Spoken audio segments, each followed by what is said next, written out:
Nataja vibaya. Biblia pia imeandika pale na yahesabu mambo yote kama mavi. Kwa hiyo mimi sijaokoka kuliko Biblia. Yanaitwa mavi. Kwa hiyo yakishakuwa mavi, baada ya hapo sasa wewe ndio utajua mwenyewe unaenda kudraw saa ngapi. Unaenda huko kwenye mji kutuma mapato na matumizi saa ngapi. Lakini ndio chakula tayari kimeshafanyaje? Kimeharibika.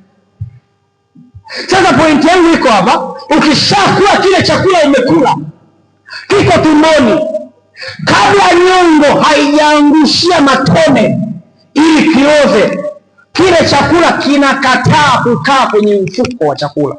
Unanielewa? Unaelewa? Akitokea kwenye sehemu ambayo imepangwa ikatokee, kinarudi kilipoingilia.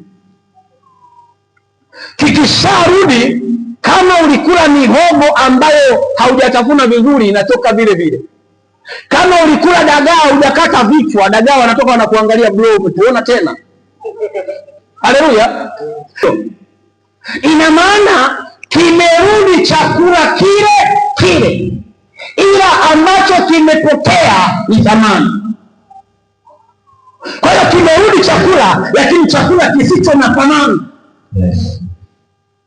Ndio maana ya matapishi. Maana yake ni nini? Maana yake ni kwamba umekula chakula, halafu kile chakula hakijafanyiwa mmeng'enyo, kimependa kurudi tena kikiwa hakina nini? Thamani. Ndivyo ilivyo anaposema ya kwamba nitakutapika, anamaanisha ya kwamba unaweza ukarudi kama uimbaji vile vile, lakini ukawa hauna thamani. Unaweza kurudi kama mhubiri, lakini hauna thamani. Unaweza ukarudi kama maombi, lakini hauna thamani. Kwa maana watu wengi waliopita kwenye